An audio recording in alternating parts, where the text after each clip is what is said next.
Est-ce que vraiment tu cherches Dieu? Est-ce que vraiment tu cherches le royaume des cieux? Ou tu cherches les choses qui sont dans le royaume des cieux? Et c'est quoi le royaume des cieux pour toi? Alléluia. Dans le passage que nous avons lu, Jésus nous donne dans ce jeu de puzzle une des pièces. Il dit, le royaume des cieux, c'est comme un trésor caché.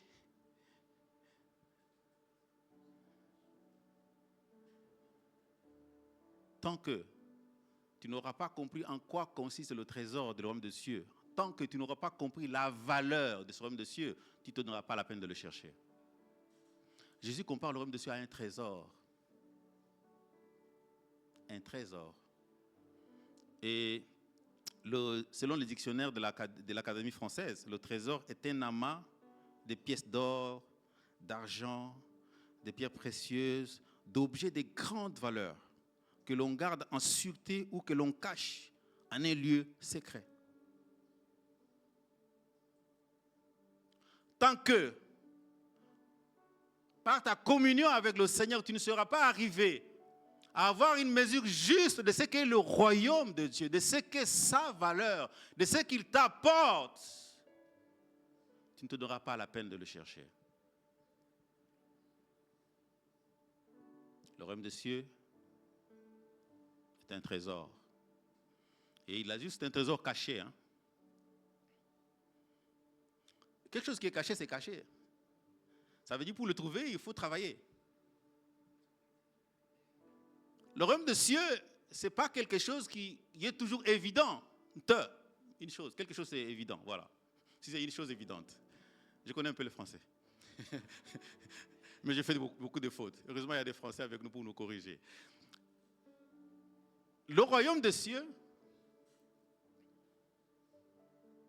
est caché. Ça veut dire, si tu veux le trouver, il faut se donner de la peine. Il y a des sacrifices à faire. C'est pour ça qu'en fait, c'est ce qu'il paraphrase. Hein? C'est l'homme qui l'a trouvé. C'est-à-dire, quand il a compris ce qu'est le royaume des cieux, il a compris ce qu'il fallait laisser de côté. Il a compris de quoi il devait se débarrasser pour acquérir. Parfois, tu te comportes avec légèreté parce que tu n'as pas encore la juste mesure de ces trésors que Dieu te donne. Et ce que Dieu veut en cette année, c'est que tu reviennes à la base, à ces choses pour que tu aies la révélation de la mesure de ce que le royaume, le trésor que Dieu te donne. En quoi il consiste. Dieu te prend dans la poussière et fait de toi fils de son royaume. Le Dieu créateur de toutes choses, on l'a chanté. Le maître de l'univers. Il te donne l'opportunité de devenir son fils, prince héritier. Est-ce que tu comprends la portée de ces dons que Dieu te fait? Est-ce que tu comprends la portée, la valeur de ces trésors qu'il te donne gratuitement en plus? Le jour que tu comprendras ce trésor, il te sera plus difficile d'aller vendre ce qu'il y a à vendre dans ta vie. D'abandonner tout ce qu'il y a à abandonner pour acquérir ce royaume. Et d'ailleurs, ce royaume, comme je l'ai dit, il faut le chercher, il est caché. Et la Bible même dit qu'il ne vient pas de manière à frapper le regard. C'est un royaume discret. On le cherche. Je vais lire un peu le passage dans Luc chapitre 17, versets 20 à 21.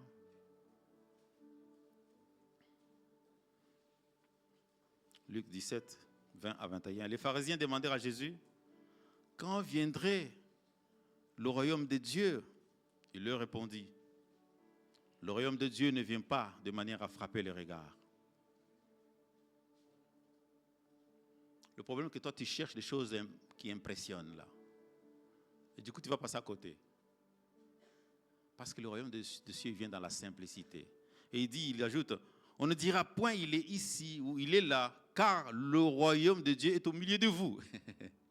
Il est caché, mais il est au milieu de vous finalement. Il est aussi simple. Il est tellement simple qu'on n'y croit pas, quoi. Vous savez, c'est tellement beau qu'on n'y croit pas. Jésus dit, mais il est caché, mais en même temps, il est au milieu de vous. Et il ne vient pas de manière à frapper le regard. Je ne sais pas ce que tu as trouvé dans ta recherche du royaume de Dieu et qui t'amène à considérer que tu l'as déjà trouvé. Ce matin, l'Esprit nous exhorte à auditer l'image que nous avons reconstituée de ce qu'est le royaume, sur base du puzzle des Écritures, du puzzle de tout ce que Jésus nous donne comme éléments, indicateurs qui nous permettent de découvrir le chemin qui mène à ces trésors.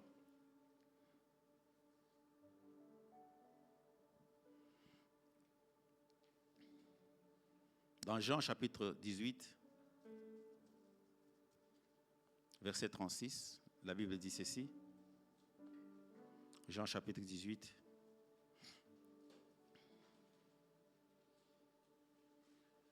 Verset 36, la Bible dit, « Mon royaume n'est pas de ce monde. » Répondit Jésus.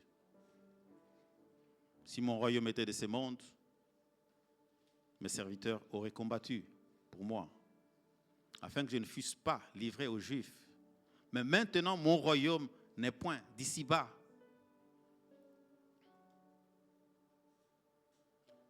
Dans ce jeu de puzzle, ça c'est un indicateur aussi très important et très capital. Jésus nous dit que son royaume que nous cherchons, qu'il nous appelle à chercher, il n'est pas de ce monde. Et le problème, c'est que la plupart de nous venons à l'église, nous prions, nous jeûnons, nous faisons tout ce qu'il y a comme activité d'église, mais plein d'ambitions terrestres. Et nos actions, nos prières sont orientées ambitions terrestres. C'est bien de prier, nous prions beaucoup. Mais est-ce que nous prions en tant que citoyens du royaume ou citoyens du monde?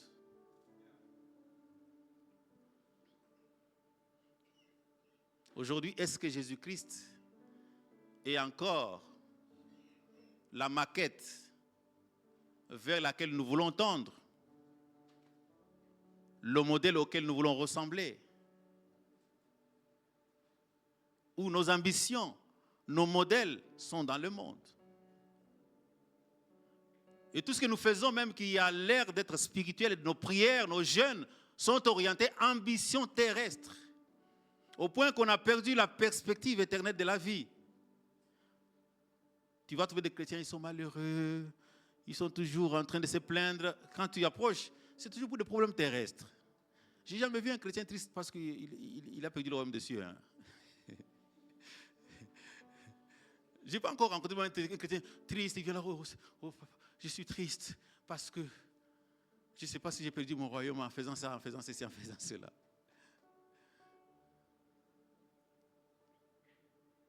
Nous avons une spiritualité qui a un décalage par rapport aux standards du royaume. Notre royaume, il est éternel. Nous sommes dans le monde, mais nous ne sommes pas de ce monde. Jésus dit, mon royaume n'est pas de ce monde. Si tu ne comprends pas que notre royaume, ce royaume que nous cherchons, n'est pas de ce monde, tu vas beaucoup te battre avec beaucoup de gens pour beaucoup de choses qui n'ont rien à voir avec le royaume des cieux. Tu vas même commencer à faire des choses, que Dieu nous aide. Bien-aimé, je le disais à Rabat il y a quelques mois en arrière, que la Bible, elle nous enseigne, le résumé de la Bible, qu'il est arrivé à l'homme quelque chose qui fait que l'homme aujourd'hui, Papa Collins aujourd'hui là, est différent de ce que Dieu avait créé. Je ne sais pas si toi tu penses que tu es comme Dieu avait créé, je ne sais pas.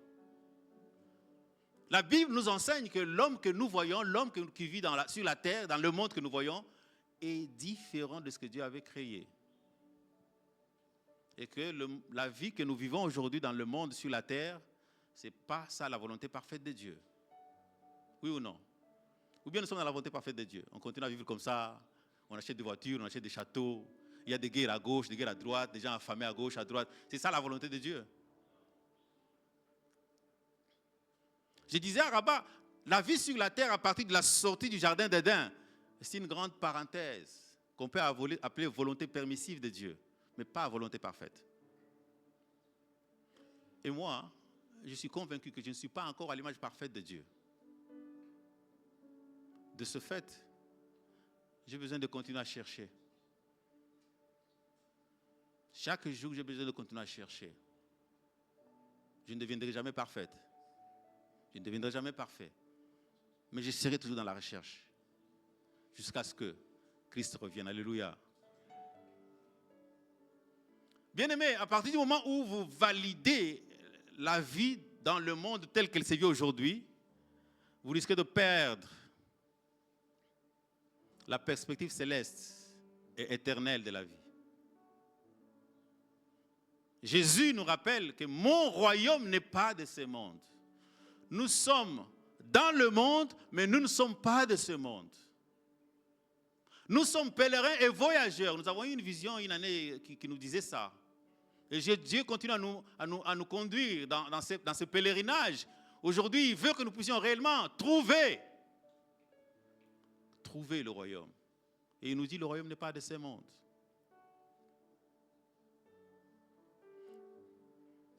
Bien aimé, les contraintes de la vie terrestre nous absorbent tous émotionnellement, matériellement, financièrement. Et si on n'y prend pas garde, on risque de sombrer dans cette vie naturelle où on vit pour payer les factures, pour avoir des diplômes, pour acheter des voitures, comme si tout allait se terminer sur la terre.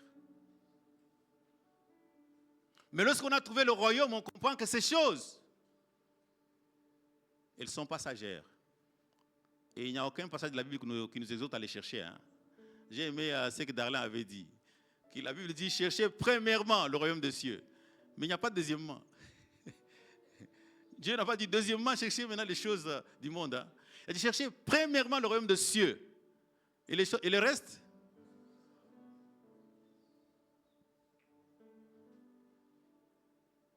Mais lorsque on perd cette boussole-là, cette vision-là, mais qu'on se donne comme leitmotiv de chercher les choses de la terre, on sort du royaume. Parce que si ton objectif c'est des choses de la terre seulement, tu vas faire beaucoup de dégâts sans t'en rendre compte. Tu vas faire beaucoup de dégâts sans t'en rendre compte. Tu vas faire des prières que Dieu n'exauce pas sans t'en rendre compte. Il est important, bien-aimé.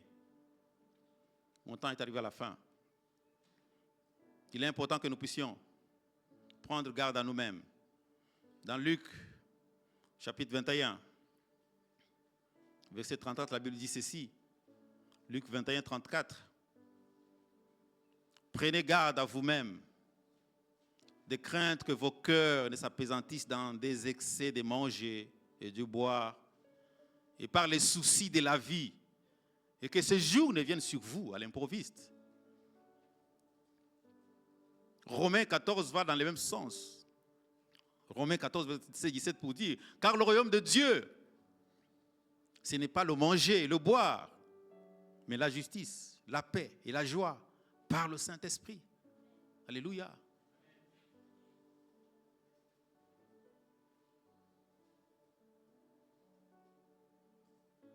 Qu'est-ce qui te motive dans ta spiritualité, dans ta vie spirituelle? C'est bien de fréquenter les réunions de l'église, d'être là le dimanche, d'être là le vendredi, de passer du temps dans la prière, de servir, d'être actif dans l'église. Mais qu'est-ce qui te motive?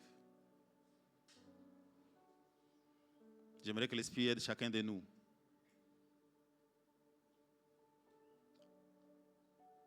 à auditer l'image qui s'est faite du royaume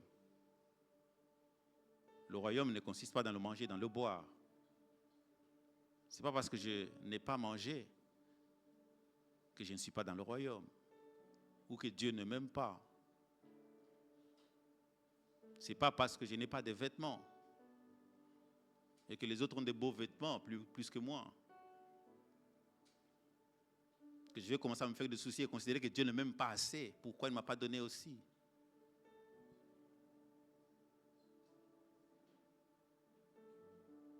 L'Esprit nous interpelle ce matin, chacun, à reconsidérer la vision qu'il nous a donnée, à revisiter, à auditer notre image, l'image que nous nous sommes fait de ce royaume. Et de revenir à la vérité. Et la vérité, c'est Jésus-Christ. Il dit, je suis le chemin, la vérité et la vie. Il dit aux pharisiens, le royaume est déjà au milieu de vous. En fait, il parlait de lui-même. Je suis déjà là. Mais vous avez du mal à me reconnaître. Vous avez du mal à me reconnaître parce que vous avez une fausse image de ce qu'est le royaume, de ce qu'est le Messie. Est-ce que nous pouvons nous incliner dans la prière? J'aimerais que tu pries pour ton cœur.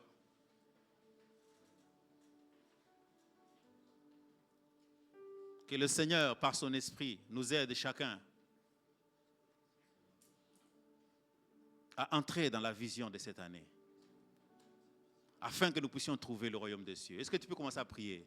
Je sais que Dieu t'a déjà parlé. N'attends pas que je te donne un sujet spécifique.